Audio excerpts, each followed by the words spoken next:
Saatnya Anda menyaksikan Kompas Bisnis, Saudara, bersama saya Yan Rahman, dan yang dibahas kali ini di Kompas Bisnis adalah yang satu ini, adalah awas bahaya rupiah tembus 17.300 per dolar Amerika Serikat. Saudara, nilai tukar rupiah ini lagi-lagi menembus level terendah sepanjang sejarah pada perdagangan Kamis kemarin. Bahkan rupiah sempat menembus 17.321 per dolar Amerika Serikat di awal perdagangan. Rupiah mencatat pelemahan harian paling tajam dalam 7 bulan terakhir, di mana rupiah melemah di tengah kenaikan harga minyak yang berpotensi menekan kesehatan fiskal negara. Aset-aset Indonesia berada di bawah tekanan, sementara Bank Indonesia kembali menegaskan peningkatan intensitas intervensi untuk menjaga stabilitas rupiah. Pada perdagangan Kamis kemarin, rata-rata mata uang Asia memang melemah terhadap dolar Amerika Serikat, hanya dolar Hong Kong yang mampu menguat tipis. Sementara indeks dolar yang mencerminkan nilai tukar dolar Amerika Serikat terhadap mata uang utama dunia menguat tipis sebesar 0,08% menjadi 98,67.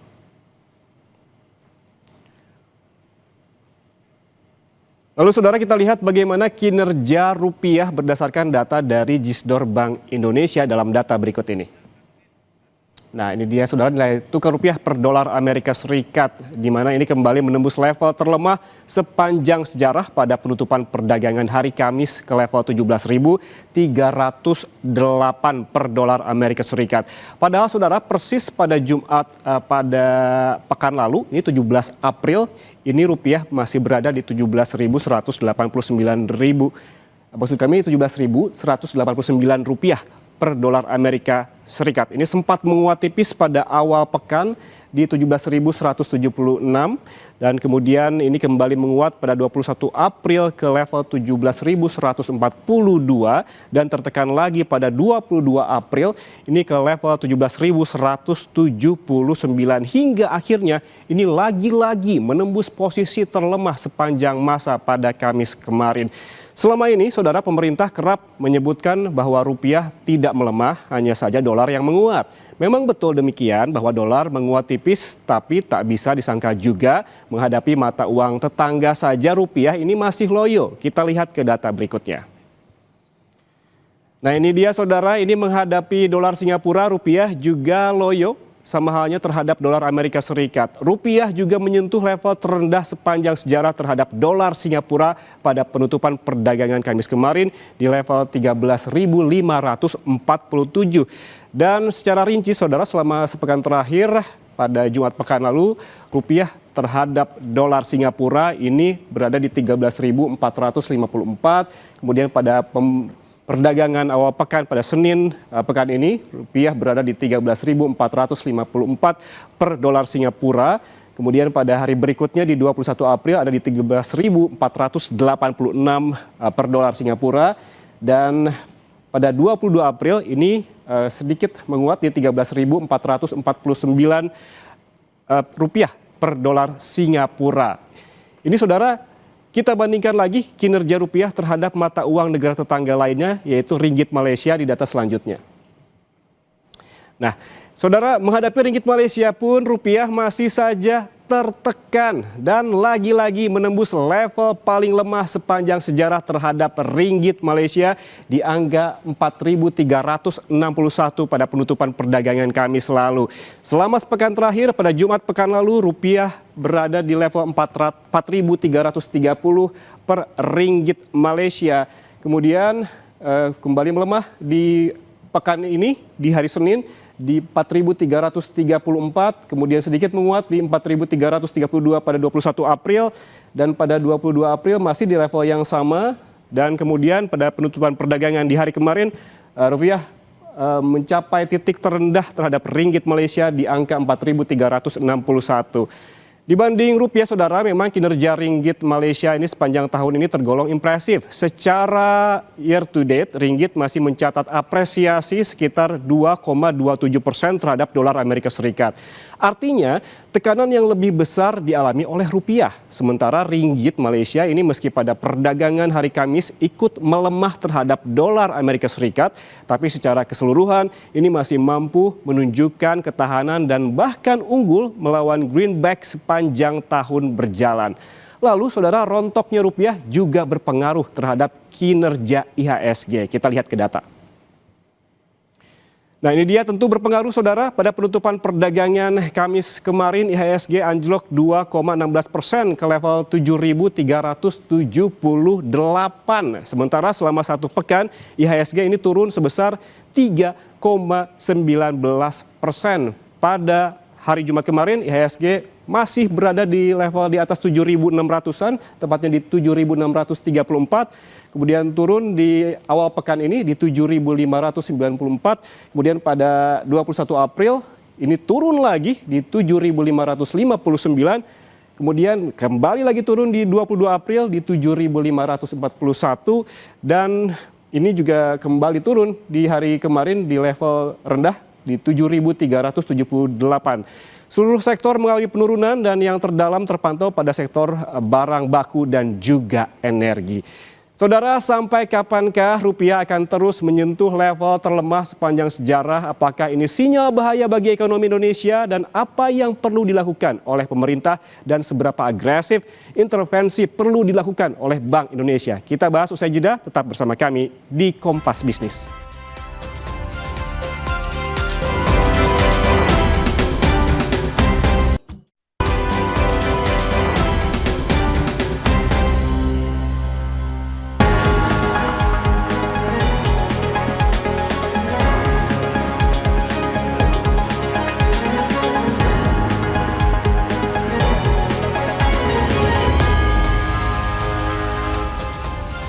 Saudara, rupiah secara berulang menembus level terendah sepanjang sejarah. Terakhir menyentuh angka di atas 17.300 per dolar Amerika Serikat. Apakah ini sinyal bahaya bagi ekonomi Indonesia dan apa yang perlu dilakukan oleh pemerintah dan seberapa agresif intervensi perlu dilakukan oleh Bank Indonesia? Kompas Bisnis tanya langsung kepada Kepala Ekonom Bank Permata, Joshua Pardede. Mas Joshua, selamat pagi. Selamat pagi, Mas Ian. Mas Joshua, kita diramaikan kemarin dengan level rupiah yang terendah sepanjang sejarah di 17.300. Ini menurut Anda apa biang keladi, apa biang keroknya yang membuat rupiah sampai rontok ke level di atas 17.300?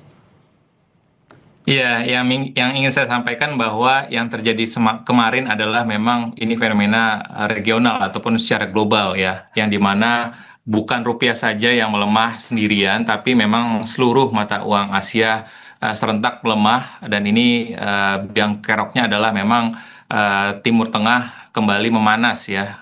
Negosiasi antara Amerika Serikat dengan Iran ini kembali lagi tidak menemukan titik temunya, sehingga memang kita melihat bahwa ini memberikan ketidakpastian baru lagi. Harga minyak mentah Brent kembali lagi menembus di atas 100 ya, kemarin bahkan sudah mendekati $106 per barel, sehingga ini memberikan risk of sentiment ya di pasar falas, sehingga tentunya ini mendorong investor global tentunya mencari aset-aset aman, terutama dolar Amerika Serikat dan juga safe haven aset lainnya, sehingga ya pada akhirnya kita melihat bahwa investor global cenderung membuang aset-aset yang lebih berisiko, dan akhirnya imbasnya adalah secara keseluruhan ya, mata uang Asia di perdagangan kemarin itu cenderung melemah. Pasar saham Asia pun juga melemah, imbal hasil surat utang di negara berkembang pun juga ikut naik gitu ya, sehingga ini merupakan dampak dari memanasnya kembali tensi di Timur Tengah. Berarti ini menurut Anda ini lebih mencerminkan faktor global dibandingkan domestik begitu ya Mas Joshua? Ya, memang kami juga tidak menampilkan bahwa memang ada faktor domestiknya, terkait juga dengan memang ada siklus ya, siklus permintaan dolar dalam negeri, khususnya kalau kita melihat di bulan-bulan April ini, memang permintaan dolar itu dalam negeri cenderung agak meningkat ya, khususnya karena ada repatriasi, dividend payment, dan juga memang masih ada sehingga memang ini mendorong peningkatan permintaan falas gitu ya, dan ditambah lagi juga memang masih ada isu ataupun sentimen ya terkait dengan karena tadi ya ada masih geopolitik di Timur Tengah yang masih memanas, sehingga tentunya kenaikan harga minyak mentah ini memunculkan kembali lagi kekhawatiran ataupun memunculkan kekhawatiran terkait dengan ketahanan fiskal yang selanjutnya pada akhirnya pun juga akan mempengaruhi juga bagaimana nanti assessment dari rating agencies gitu ya, yang sebelumnya Moody's dan juga Fitch juga sudah menurunkan outlook rating kita sebelumnya. Sekalipun memang Menkyu menyatakan sebelumnya pada saat kunjungannya di Washington, dengan S&P yang dimana pemerintah mengatakan bahwa S&P kemungkinan belum akan menurunkan ataupun masih akan mengafirmasi menetapkan outlook rating Indonesia di stable gitu ya. Tapi kembali lagi kami melihatnya bahwa ada faktor globalnya dan juga domestiknya, tapi memang kombinasi dari kedua faktor ini mempengaruhi pelemahan rupiah dalam beberapa waktu terakhir ini. Oke, Mas Joshua, seperti Anda sebutkan bahwa tadi faktor global lebih dominan begitu. Kalau kita lihat memang kemarin indeks dolar itu naik tipis begitu. Tapi kalau kita bandingkan dengan mata uang Asia lainnya, memang serentak turun begitu dibandingkan dengan dolar Amerika Serikat. Tapi tekanan paling dalam dibandingkan mata uang Asia lainnya ada di rupiah. Menurut Anda kenapa demikian? Ya, mungkin kita juga kalau kita lihat ya sebenarnya tidak mungkin kita tidak bisa bandingkan juga dengan misalkan dengan Malaysia Ringgit ya. Kalau kita bandingkan dengan kondisi ekonomi Malaysia totally different ya. Kalau kita misalkan dengan kondisi saat ini dengan status di mana Malaysia masih merupakan eksportir minyak mentah dan dengan kondisi saat ini tentunya dengan harga minyak naik tentunya kan apa namanya ekonomi Malaysia justru malah diuntungkan gitu ya. Sementara itu Indonesia yang dimana notabene adalah net oil importer tentunya ini akan dirugikan.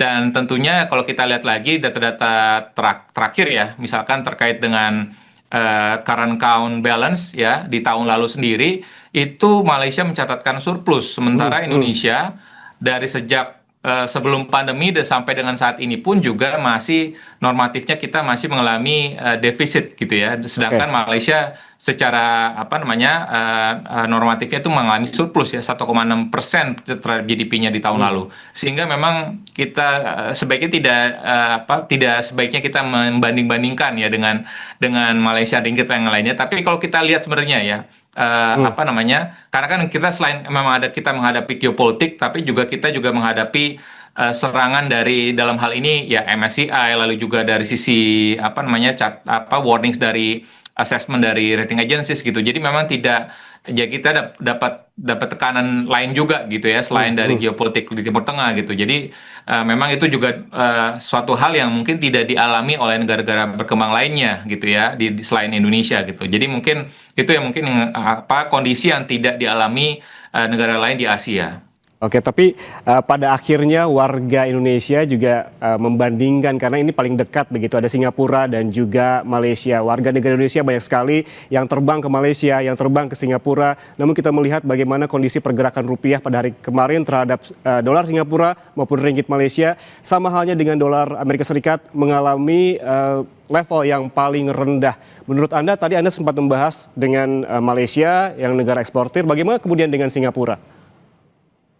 Ya, tentunya kalau kita lihat kebijakan kebijakan nilai tukarnya Singapura kan agak berbeda ya. Dia kan pegging nilai tukarnya gitu ya. Jadi artinya tentunya tidak bisa kita bandingkan lagi sistem nilai tukar manajemen nilai tukar rupiah kita juga gitu ya. Jadi artinya dan kondisinya pun juga sama ya kalau kita bicara dari sisi bagaimana kondisi ekonomi Singapura sendiri di tahun lalu. Pertumbuhan ekonomi Singapura pun juga mendekati 5%. Ya, negara sekecil Singapura sendiri pertumbuhannya bisa tumbuh 5%.